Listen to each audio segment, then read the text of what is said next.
Hello, everybody, and welcome to another MyMusic. Now, today, I've got another young whippersnapper sitting opposite me in the studio. Coming from where? Where are you coming from, Sam? Where are you broadcasting from today? Germany, actually. Born and raised in Germany as well. Yeah, which part of Germany, though? I mean, I've been to bits of Germany. Which Close bit to of Hamburg. You know Oh, Hamburg? close to Hamburg. Yeah, I know Hamburg. Yeah.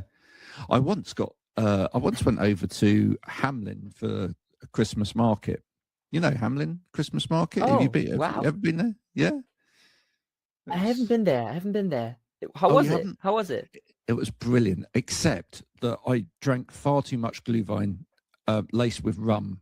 That's all I'm going to say about the whole thing. All right. I didn't realize how Yeah. the Germans drink.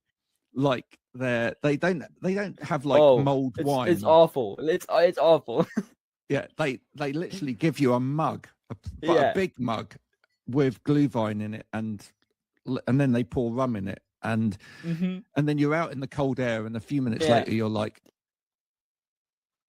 wow, there you go. When it's cold, it's like hitting so differently. When they heat like the Glühwein up and then they put rum in there, and you'll be like, whoa, like it's crazy. If we've got any underage people listening to this that are, not of drinking age yet, just ignore the fact that you heard that over the last few minutes, okay? And behave. Don't do like us, Listen to what we say. Be very careful when drinking alcohol. Sam, thank you for coming in and talking to me today. We'll be back to talk to Sam any minute now about his life in music so far and his ambitions and where he wants to go, straight after the Dancing Cat, which I know you all love by now. Keep on, don't stop.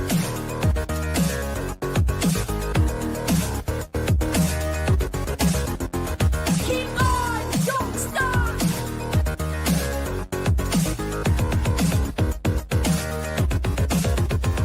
Keep on, don't stop.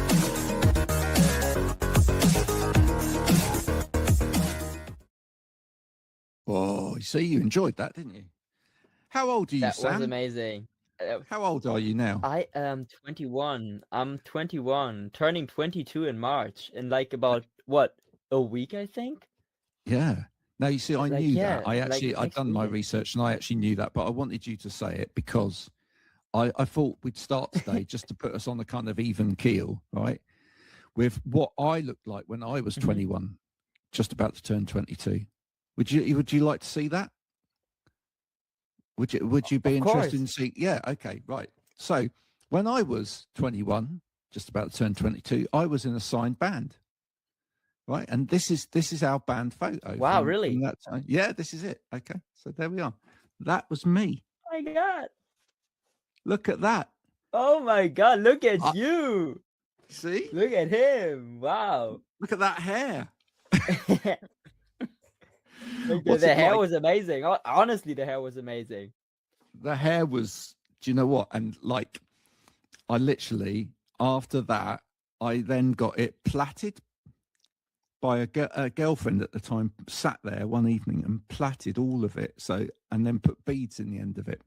It was dangerous. It was absolutely dangerous. I went Wow. out that night after that happened, and I went to a nightclub. And I came back the next morning, and I couldn't understand why because I had a few drinks. I couldn't understand why my face was all bruised. I thought that I'd got into a fight or something, but actually, it was just I'd been dancing, and the beads kept hitting my face. It was mad. Yeah. Oh. When you're that age, when you're the age you are now, you feel quite indestructible in a way. Yeah. I mean, have you got any insecurities around you at the moment, or are you quite confident in where you're going and what you're doing? And, can you just see positivity ahead? Because, I mean, it's a very different time from when I grew up. That was a long time ago, but, I mean, like, well, I do see lots of positivity in my life. Of course, like as a human, you always have your doubts with things and your insecurities. So I think it's a bit of both. It's a mix of both. I would say. what keeps young Sam positive though? What keeps you motivated to keep doing what you're doing and writing music and progressing your career? Do you have like a ball where you put up like what you want to achieve next, or do you have somebody behind you saying like, yeah, go on, do it, Sam? Who are the positive influences in Sam's life? I know lots of people do like vision boards and stuff. I tried myself with that as well, but I realized it's like not that much for me. What I like to do is just think about all the people that are like happy when I'm like doing music. You know, like because what is motivating me a lot is actually when I drop a song and then people come up and they text me on like Instagram or TikTok or wherever, and they'd be like, "Oh my God, I listened to your song and like it's so amazing." And I'll have it on repeat, and this is like making me smile on my phone. I'm sitting there and I'm like, oh my God, you know, people are listening, people are caring about that. And like what I like to do with my music is I like to share really personal experiences at times. And when people can connect to these personal experiences, they also connect to me in a way. So it's like they are enjoying the fact that I'm showing emotion, and I don't know, it's motivating me. I think that's something beautiful. We had another young artist on here not so long ago, and she said that she when she gets those messages on her phone, she screenshots them and then she like makes them into like little, Yeah, almost like pictures for herself. that's cute. You know? It's cute. Yeah, it's a good idea though. Yeah, kind of keep on a bad day. You can It is. kind of go back to that. When did you start writing? Music production started when I was 15. I started playing the guitar by 11, and writing songs. Like I started with playing the guitar. Like when I started playing the guitar, I also started trying to write some songs. So it's about 10 years now, I think. And I just in the beginning I just did it every now and then I got like more constant with it and like more and continue to work on my writing skills. I was always writing a lot of stories as well as a kid. And also like making up. I have 3 little siblings, so I always made up games for them. So I was really good at making up story games and stories in general. So after time I was getting better and better at writing and like storytelling. And so I put that into my music as well. Yeah, so I would say I started like writing songs actively, like maybe 6 years ago. That's interesting. So is there an author in you as well? Do you think like at some point you might actually do that as well? You might actually produce some books, or do you think that might happen?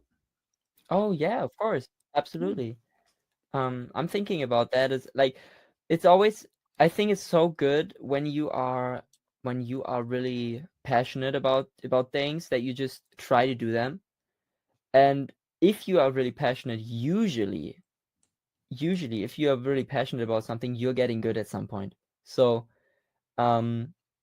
yeah, of course, like I could imagine myself writing a book at some point in my life, I think. I like that. If you're really passionate about something, you'll get good at it at some point. I think that's right. I think that's true. I think if you keep pursuing something because you love doing it, you really will get better at it. What are you not good at? Oh, I know. People come on these interviews, right? You know, do you know what I mean? And like Yeah. people like me ask some questions about all the stuff that they're good at. People never ask this. What are you not good at? Oh, I have one thing absolutely in mind that I'm really, really awful at.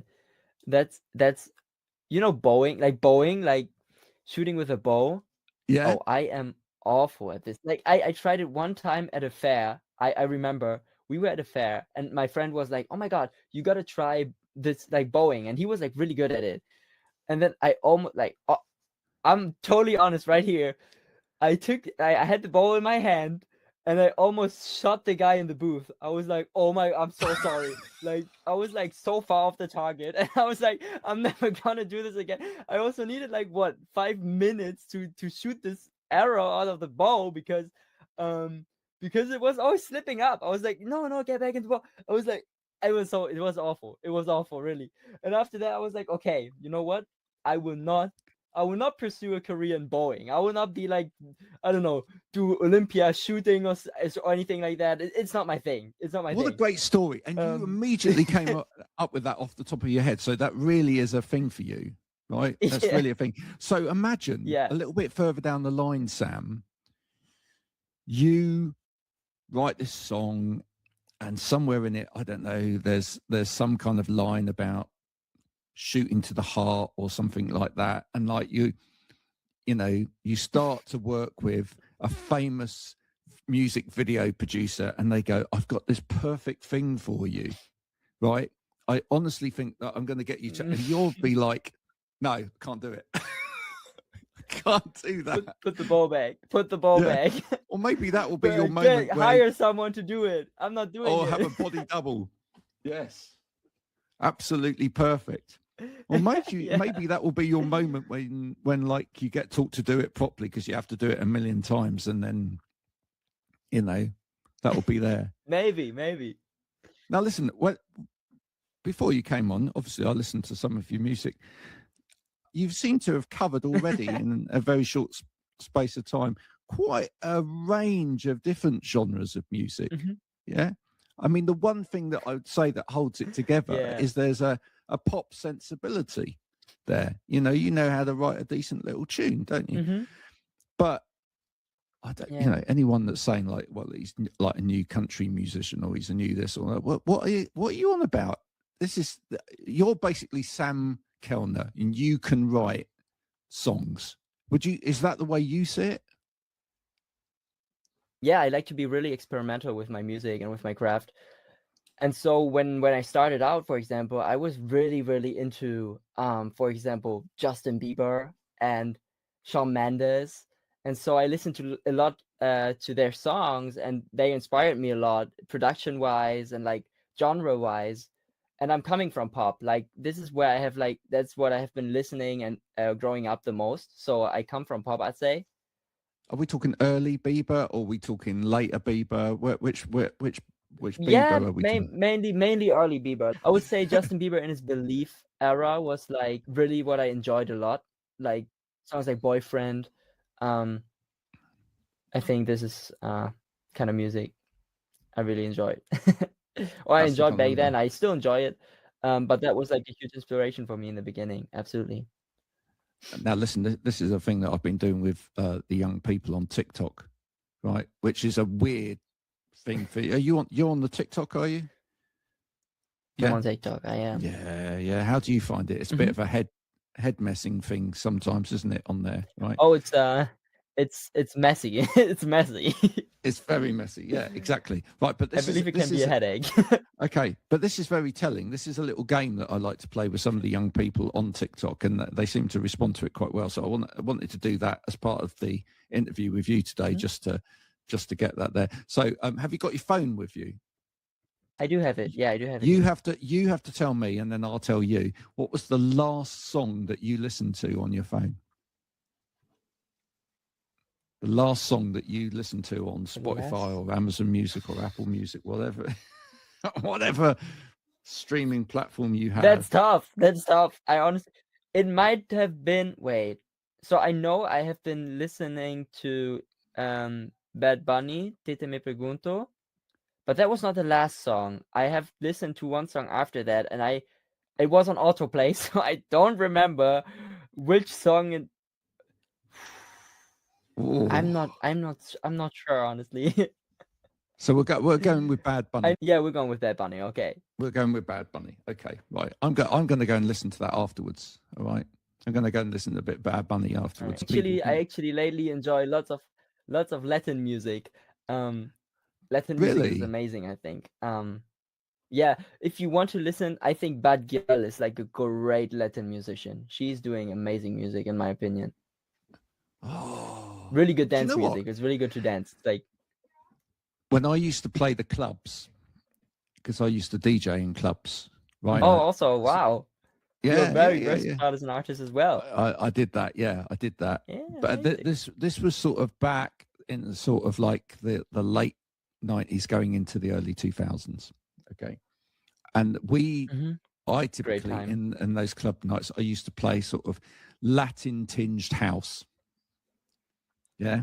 So it had like Latin Mm. grooves with a bit of house. And we used to have live trumpet Mhm. and drums. Yeah. People on like congos and things Oh playing. my God, that's amazing. Yeah. That's amazing. It may be an idea That's for, a man, new that song. sounds so cool. Yeah. Maybe you'll take it in that Yeah, direction. maybe. I mean, we see, So the last song that I listened to is from a new album that's about to come out. It releases on the 27th of March. And it's a song called Dead End, which is by Snail Mail. There you go. That's a new one for you to write down. You can go and listen to that afterwards. Tell me what you think. All Not right, now, all right. but off air. You can tell me what you think later. What great Okay. game that is, though, right? Because that's a great way of like just diving into someone's head. Where are they at the moment in music?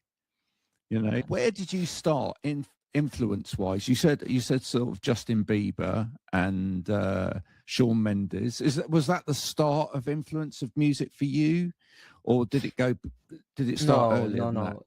The start for me was really, really early, like really young. I remember I was 4 years old maybe, and we had like an back then, that was like, what was it, 2008 or something. It was not like everyone had a computer in every room in their house. We had like one old computer in our house, and that was it. And like when I was young, my dad at some point he was playing some Michael Jackson music. Of course, it's Michael Jackson. It's always Michael Jackson for every artist. And so I remember I was like so captivated by this performance, the music videos, everything about it. And I became a huge Michael Jackson fan as a little kid. You've done like the walk down through the kitchen, like doing the moonwalk, going. Oh, of course. Absolutely. You've done it. Everyone's done it. Yeah, of course, 100%. My dad, from that point on, needed to like, put on Michael Jackson every day. Always some new music videos, always some new songs, because I was like, I love it. How is your Jackson now? Is it good? Can you do that? Can you do that? I think I can. Yeah, go for it. Wait, let's see. Oh, that was brilliant. Do you know what? That was the moment all Sam Kellner fans were waiting for. Right there. We're gonna take that clip. We'll put a Michael Jackson hat on you, and away you go. It'll be viral before we know it tomorrow. Oh, that's so good. Of course. What have you been listening to lately then? Let's come up to today. So how has your music taste transition? Where's it going now? I mean, you mentioned that lately you've been listening to a bit of Latin music. Yes. Have you thought about putting more stuff out in German? I mean, is German a nice language to sing in or not? So the thing is, well, I think German is a really nice language in literature, I think, and like when it comes to writing, it's really, really nice.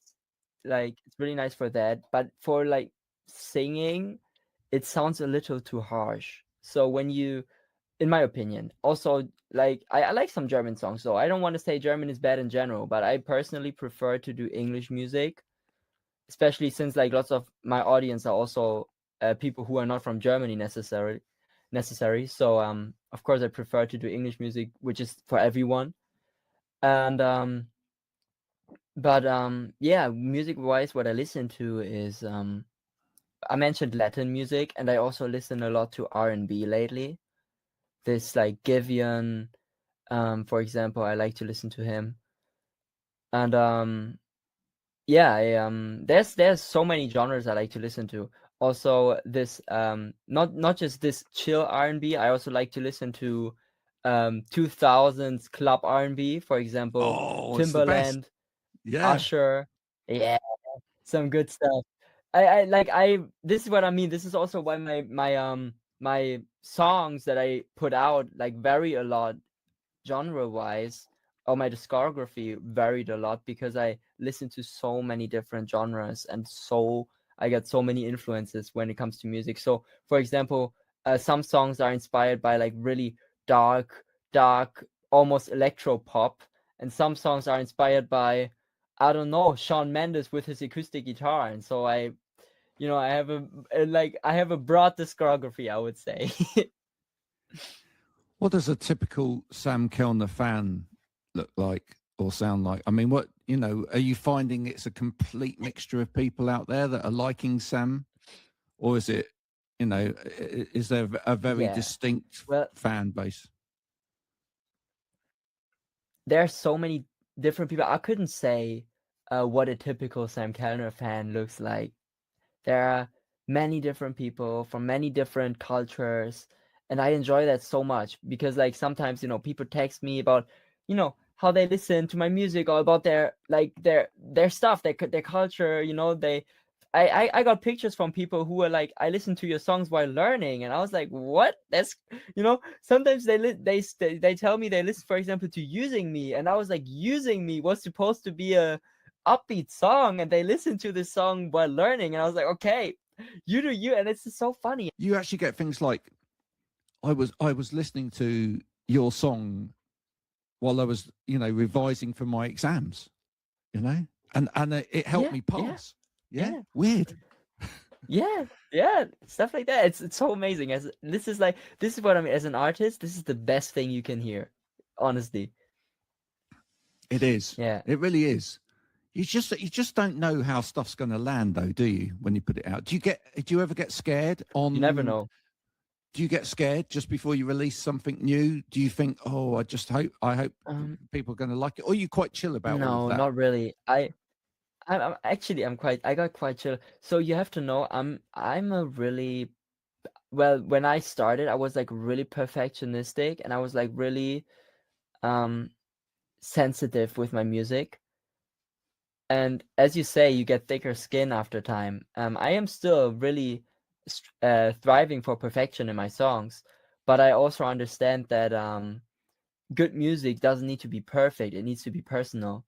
And so when I make songs, I'm thinking about the message I want to deliver, the music I want to make, the music I feel. When a melody comes up in my head, I just put it down. I don't care if it's like the perfect thing right now. If people will like it in the first place, I would think about, do I like this melody? And if I like this melody, then I'm fine with that.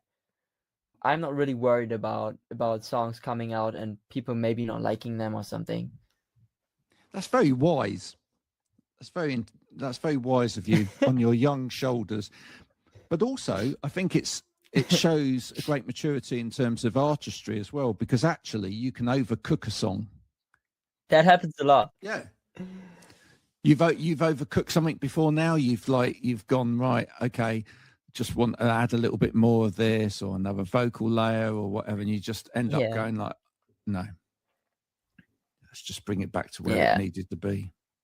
That's the perfect place. It's important, and it's good that you've recognized that so young as well. Absolutely. It's so important. I mean, since I'm my own producer, it's a quality that I need, I think. Yeah, absolutely, 100%. What is it that you haven't written yet that you want to write?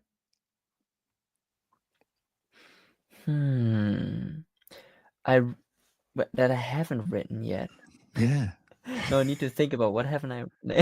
No, but I would say, so right now, what I really want to do is some really, really, really personal sounding songs. This is something I'm like really aiming for, and I mean like some, I don't want to say simple, but simple in a beautiful way, really, really close to the heart. I want to write like some indie sounding music. Like, this is what I'm aiming for. Maybe some folk. I'm actually thinking about doing some folk pop lately, so there might be coming something in this direction in the upcoming future. Yeah, these are things that I'm finding I'm trying to find my style a little, because I like to experiment a lot, but of course I also like to, if I, for example, want to release an album, I want this project to be fitting. I want this. I don't want the project to be random. I don't want it to be, oh, this is a rap song. Oh, this is an EDM song. I want it to be, okay, this is for example, a country album. Or as I said it with the Highways EP, that was like a country pop album, and you can hear it in the EP, like it's all country pop songs, because I am then fits the whole vibe of the album. So I'm thinking about the vibe, and I'm thinking, oh my god, this genre would be so good on that. Yeah, I like that. Do you think there's a genre you wouldn't touch? Sam Kellner will not do heavy metal. Maybe I would not do heavy metal, but because I'm not so much into heavy metal myself, so I would say heavy metal and Schlager are like two genres that I think would not match my personality. I mean, I would never say never, but I don't enjoy listening to this kind of music that much. So if like I probably would not do heavy metal. I would probably not do it. But here's the thing that I do need to know, though, because it's something that I've talked about with a lot of young artists that have come through here. And I think it's quite important because we just haven't had a many decent ones in recent years. Could you write a decent Christmas song at some point? I actually enjoy lots of Christmas songs. For example, besides the basics, I also like, for example, a song that was not that famous. It was from Justin Bieber, had a whole Christmas album. You know that? Yeah. One of the songs was Fa La La, I think is the name of it. And I think it was with him and Boyz II Men, and that was like such an amazing song. So yeah, I enjoy listening to some Christmas songs. I'm usually not listening to these Christmas songs out of Christmas time, but I honestly need to say sometimes it happens. Sometimes in summer I'm like, oh, now I need to listen to Christmas songs. But yeah, I could definitely imagine doing some Christmas songs in the upcoming future. Okay, well we'll look forward to that. Maybe. Final question. It's one that I've asked a lot of people a lot of times, but it's a great question, and I'm sure you'll have a great answer for it. Okay, I've got on the telephone here now, I've got access to any musician, alive or dead, in the world, right? And Ooh. I can put them in a studio with you for one day. Who are you getting me to phone on the phone? Who's going to come and work with Sam in the studio for a day? For me, it would be Michael Jackson. If you put me, like, if I could choose between all the artists, I would probably choose Michael Jackson, because I could learn so much from this man. I think he was such an icon, like performance-wise, but also as an artist. Michael Jackson was a man that he always was like really, really agreeable and nice, I feel, but when it came to his music, he was really hands-on. And you could see the artist in him so much in that. So I would definitely say Michael Jackson. Oh, that's brilliant. I think we should get Quincy Jones back as well to produce. I think we need Quincy Ooh. Jones in there as well to like Cool. That would be give it the magic cool. touch. Get that groove in. Oh, that's brilliant. Listen, you've been great. Thank you so much for talking to me today. Thank you so much. Yeah. This is the amazing Sam Kellner, everybody. I hope you've appreciated this conversation with Sam today. If you have, you can go and check out his music now. If you're listening to this on Spotify, all you've got to do is move your thumb from there to there and go boom. And there you are. You're now listening to Sam. Don't just listen to him. Add a track or two to a playlist and stop off and talk to Sam on social media and say hi. We will be back soon with another MyMusic. But thank you, Sam, today. And thank you out there, as always, for listening. We will be back soon. Until then, bye for now.